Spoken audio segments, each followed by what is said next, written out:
Hello साथियों, क्या हालचाल। सब बढ़िया। तो मेरे प्यारे साथियों, यूपी टेट 2023 के लिए पर्यावरण की एक और बेहतरीन टेस्ट सीरीज लेकर आया हूं। 30 प्रश्नों की श्रृंखला में आप अपने प्रश्नों को चेक कीजिए, आपने अभी तक कितना सीखा और कितना आपको याद है। तो आज का दोस्तों पहला प्रश्न आपके सामने स्क्रीन पर है। तंबाकू का सबसे बड़ा उत्पादक कौन है? तंबाकू किस देश में सबसे ज्यादा होता है? चाइना में, भारत में, ब्राजील में या यूएसए में? फटाफट दोस्तों आंसर करें। तंबाकू सबसे ज्यादा कहां होता है? तंबाकू का सबसे बड़ा उत्पादक देश। तो मेरे प्यारे साथियों आंसर क्या आ जाएगा? चाइना तंबाकू का सबसे बड़ा उत्पादक है। चाइना तंबाकू का सबसे बड़ा उत्पादक है। A part will be the right answer. अगला प्रश्न, लंबे रेशे वाली कपास का सर्वाधिक उत्पादन कहां होता है? यूएसए में, यूएई में, सूडान में या चीन में? लंबे रेशे वाली कपास, फटाफट आंसर कीजिए। तो दोस्तों सबसे ज्यादा लंबे रेशे वाली कपास का सर्वाधिक उत्पादन यूनाइटेड स्टेट ऑफ अमेरिका यानी कि कहां होता है? यूएसए में। ए पार्ट के साथ जाएंगे। अगला प्रश्न, क्या किसी पर्वत के पवनों से विमुख ढाल पर वर्षा नहीं होती है, ऐसे क्षेत्रों को क्या कहा जाता है? शुष्क क्षेत्र, मरुस्थल क्षेत्र, वृष्टि छाया प्रदेश या वृष्टि छाया क्षेत्र या अभिवयनीय शुष्क क्षेत्र? सभी बच्चे फटाफट आंसर करें। दोस्तों ऐसे क्षेत्रों को क्या कहा जाता है? ऐसे क्षेत्रों को वृष्टि छाया प्रदेश कहा जाता है। आंसर जाएगा सी पार्ट। अगला प्रश्न, आइसोक्रोन एक समान आपको भरना है वाले स्थानों को मिलाने वाली समान रेखाएं होती हैं। अक्षांश वाले स्थानों को या यात्रा के समय वाले स्थानों को, वर्षा वाले स्थानों को या पाला वाले स्थानों को? तो आइसोक्रोन किन रेखाओं को कहते हैं? वह किन रेखाओं को मिलाती है? फटाफट आंसर करें। आइसोक्रोन दोस्तों याद रखना, एक केंद्र से यात्रा के समय के स्थानों को मिलाने वाली रेखाओं को आइसोक्रोन कहते हैं। अगला प्रश्न, आपस में जुड़े द्वीप समूह को क्या कहते हैं? जलडमरू मध्य कहते हैं, प्रायद्वीप कहते हैं, आर्कपिलांगो कहते हैं या लैगून कहते हैं? सभी बच्चे फटाफट आंसर करें। जलडमरू मध्य, प्रायद्वीप, आर्कपिलांगो या लैगून?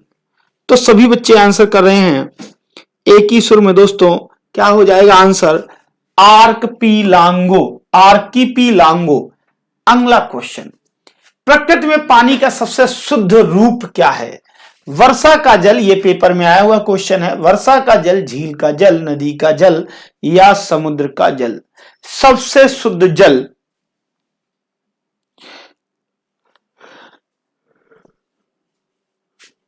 तो दोस्तों सबसे शुद्ध जल क्या होता है? वर्षा का जल सबसे शुद्ध जल होता है।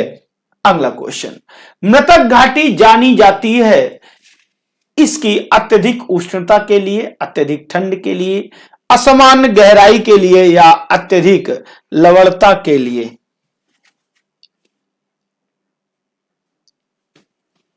फटाफट आंसर करें। मृतक घाटी किसके लिए जानी जाती है? तो आंसर दोस्तों क्या आ जाएगा? अत्यधिक उष्णता के लिए। अत्यधिक उष्णता के लिए। A part will be the right answer. अगला क्वेश्चन, एक ऐसा ज्वालामुखी जिसके फिर से फूटने की उम्मीद नहीं है, उसे क्या कहा जाता है? सिंडर कोन, मोरेन, लावा या विलुप्त ज्वालामुखी? फटाफट आंसर करें दोस्तों। टेस्ट सीरीज को जितना ज्यादा शेयर करेंगे यह उतनी ज्यादा आपको इंटरेस्टिंग लगेगी, क्योंकि लोग बढ़ेंगे, कंपटीशन बढ़ेगा दोस्तों, मजा तभी आएगा। तो आंसर फटाफट कीजिए और सभी लोग प्रत्येक जो है सुबह एक साथ जुड़ा जरूर कीजिए। तो आंसर दोस्तों क्या आ जाएगा? उसे क्या कहते हैं? जिसको फिर से फूटने की कोई उम्मीद ही नहीं है, उसे दोस्तों क्या कहा जाता है? उसे विलुप्त ज्वालामुखी कहा जाता है। क्या कहा जाता है? विलुप्त ज्वालामुखी कहा जाता है। अगला प्रश्न, अगला प्रश्न दोस्तों क्या कहता है? यूरोप की एक पर्वत श्रृंखला है, कौन सी है? आल्पस, हिमालय, एंडीज या रॉकी? हिमालय दोस्तों कहां है? हिमालय एशिया में है। यूरोप की पर्वत श्रृंखला पूछ रहा है, फटाफट आंसर कीजिए।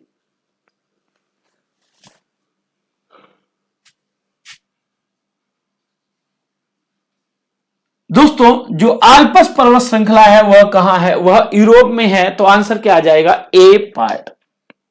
अगला क्वेश्चन, भारत में सबसे प्राचीन पर्वत श्रृंखला अरावली, विंध्य, सतपुड़ा, हिमालय। अगर दोस्तों नवीन पर्वत श्रृंखला पूछे तो आप हिमालय को आंसर देंगे, मगर अगर आपसे प्राचीन पूछे, सबसे प्राचीन पूछे, तो आंसर दोस्तों क्या जाएगा, अरावली पर्वत श्रृंखला सबसे प्राचीन पर्वत श्रृंखला है। अरावली पर्वत श्रृंखला सबसे प्राचीन पर्वत श्रृंखला है। अगला प्रश्न, टाइटन किस ग्रह का उपग्रह है, नेपच्यून, यूरेनस, शनि या शुक्र। फटाफट आंसर करें दोस्तों।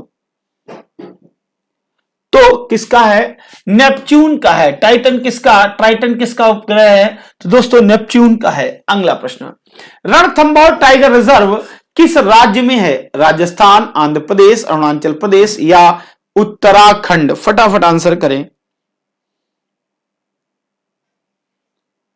याद रखना दोस्तों, रणथंभौर टाइगर रिजर्व कहां है, तो रणथंभौर टाइगर रिजर्व जो है राजस्थान में है। कहां है दोस्तों, ए पार्ट सही हो जाएगा, राजस्थान में। अगला प्रश्न, मुंडा कहां का लोक नृत्य है, अरुणाचल प्रदेश, झारखंड, छत्तीसगढ़ या हरियाणा। फटाफट आंसर करें। मुंडा कहां का लोक नृत्य है, तो याद रखना दोस्तों, मुंडा झारखंड का लोक नृत्य है। बी पार्ट के साथ जाएंगे। अगला प्रश्न क्या कह रहा है, कंचनजंगा राष्ट्रीय उद्यान किस कंचनजंगा बायोस्फीयर अभ्यारण्य, जिसे कंचनजंगा बायोस्फीयर अभ्यारण्य भी कहा जाता है, वह कहां स्थित है, पश्चिम बंगाल में, असम में, सिक्किम में या मेघालय में। फटाफट आंसर करें।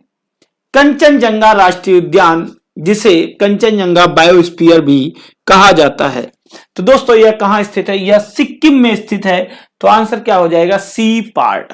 अगला प्रश्न, दांडेली वन्य जीव अभ्यारण्य किस राज्य में है, उड़ीसा, महाराष्ट्र, गुजरात या कर्नाटक। सभी बच्चे फटाफट आंसर करें। दांडेली वन्य जीव अभ्यारण्य, तो आंसर दोस्तों क्या आ जाएगा, दांडेली वन्य जीव अभ्यारण्य कहां है, कर्नाटक में है। डी पार्ट सही हो जाएगा।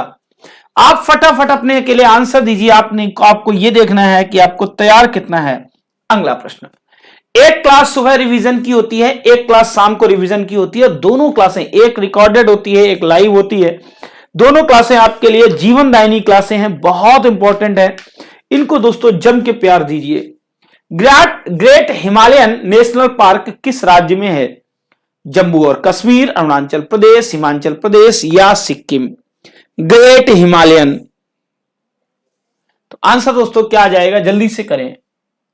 Great Himalayan national park Himachal Pradesh में है। सी पार्ट के साथ जाएंगे। अगला प्रश्न, भारत के स्थलाकृति मानचित्र कौन बनाता है, जियोलॉजिकल सर्वे ऑफ इंडिया, रक्षा मंत्रालय या geographical survey of India.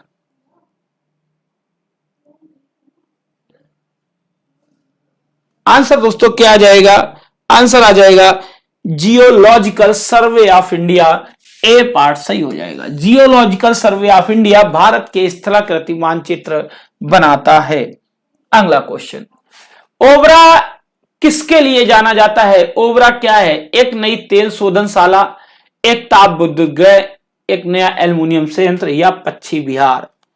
Obra क्या है, तो याद रखना दोस्तों, ओबरा एक ताप विद्युत संयंत्र है। ठीक है, ताप विद्युत इकाई है। अगला क्वेश्चन, भारत में डाक विभाग की स्थापना कब हुई, 1837 में, 1854 में, 1911 में या 1921 में। डाक विभाग की स्थापना, तो मेरे प्यारे मित्रों आंसर याद रखना क्या हो जाएगा, 1854 में। डाक विभाग की स्थापना दोस्तों कब हुई, 1854 में। अगला प्रश्न, भारत में कौन से वर्ग की भाषाएं बोलने वालों की संख्या सर्वाधिक है, इंडो आर्यन, द्रविड़, ऑस्ट्रो एशियाई या साइनो तिब्बती। फटाफट आंसर करें। भारत में कौन से वर्ग की भाषाएं बोलने वालों की संख्या सर्वाधिक है? तो याद रखना दोस्तों, इंडो आर्यन बोलने वाले लोगों की संख्या सर्वाधिक है भारत में। अगला क्वेश्चन, भारत के संविधान के किस भाग में हम नागरिकता से संबंधित प्रावधानों को पाते हैं? भाग 1, भाग 2, भाग 7 या भाग 9? फटाफट आंसर करें। भारत के संविधान में किस भाग में हम नागरिकता से संबंधित प्रावधानों को पाते हैं? तो दोस्तों याद रखना, भाग 2 में हम नागरिकता से संबंधित प्रावधानों को पाते हैं। अगला प्रश्न, भारतीय संविधान निम्न में से कौन सी नागरिकता प्रदान करता है? दोहरी नागरिकता, एकल नागरिकता, उपरोक्त दोनों या उपरोक्त में से कोई नहीं? तो याद रखना दोस्तों, भारतीय संविधान जो है अपने यहां एक ही नागरिकता मिलती है, हम भारतीय हैं। एकल नागरिकता है, दोहरी नागरिकता राज्य और केंद्र की दोनों अलग अलग जहां नागरिकता होती है हम उसे दोहरी नागरिकता कहते हैं।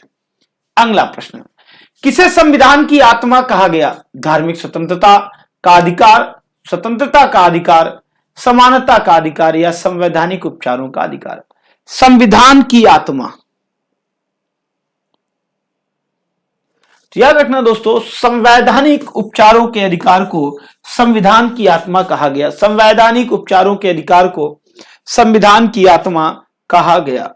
अगला प्रश्न, क्या कह रहा है? मूल अधिकार के अंतर्गत नहीं है। स्वतंत्रता का अधिकार, समानता का अधिकार, संपत्ति का अधिकार या शोषण के विरुद्ध अधिकार? मूल अधिकार के अंतर्गत नहीं है। ये क्वेश्चन बहुत नॉर्मल सा है। अब आपके लिए इस स्थिति में आके, संपत्ति का अधिकार मूल अधिकार नहीं है। संपत्ति का अधिकार मूल अधिकार नहीं है।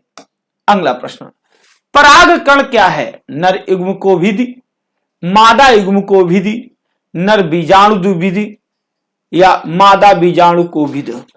फटाफट आंसर करें। परागकण क्या है? Question number 25। तो याद रखना दोस्तों, परागकण क्या है? नर युग्म को विधि, नर युग्म को विधि। ठीक है ना? चलिए, नारियल में खाने योग्य भाग होता है भ्रूणपोष, मध्य फल भित्ति, अंतः फल भित्ति या बाह्य फल भित्ति? फटाफट आंसर करें। नारियल में खाने योग्य भाग होता है, फटाफट आंसर करें दोस्तों। नारियल में खाने योग्य भाग होता है। तो याद रखना दोस्तों, नारियल में भ्रूणपोष खाने योग्य भाग होता है। क्या होता है? भ्रूणपोष। अगला प्रश्न, अधिकांश पादप वायरस में जेनेटिक पदार्थ है डीएनए, आरएनए, प्रोटीन या लाइसोजाइम? पादप में दोस्तों याद रखना आरएनए होता है। पादप में क्या होता है? आरएनए होता है, जबकि जंतु में डीएनए और आरएनए दोनों होते हैं। चलिए अगला प्रश्न, वायरस की सर्वप्रथम खोज किसने की?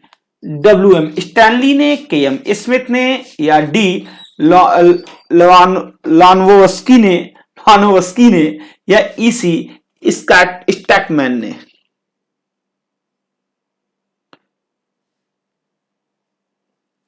तो याद रखना दोस्तों, वायरस की सर्वप्रथम खोज डी इवानोवस्की ने की। किसने दोस्तों? डी इवानोवस्की ने की। अगला प्रश्न कह रहा है, जीवाणु की खोज सर्वप्रथम किसने की? एवी ल्यूवेनहॉक ने, रॉबर्ट हुक ने, रॉबर्ट कोच ने या लुईस पास्चर ने? फटाफट आंसर करें। जीवाणु की खोज सर्वप्रथम किसने की? तो याद रखना दोस्तों, एवी ल्यूवेनहॉक ने जीवाणु की खोज की थी। किसने की थी? एवी ल्यूवेनहॉक ने। अगला प्रश्न, उपापचय दर सर्वाधिक होती है चूहे में, मनुष्य में, हाथी में या बंदर में? उपापचय दर सर्वाधिक होती है किसमें? चूहे में, मनुष्य में, हाथी में या बंदर में? तो याद रखना दोस्तों, उपापचय दर सर्वाधिक चूहे में होती है। किसमें होती है? चूहे में होती है। तो आज की प्रश्नों की श्रृंखला कैसी लगी मेरे प्यारे साथियों, यह कमेंट बॉक्स में जरूर बताना। लगातार जुड़िए, लगातार क्लास को प्रमोट करिए, क्लास को शेयर करिए। आप सभी को दिल से जुड़ने के लिए बहुत बहुत शुक्रिया।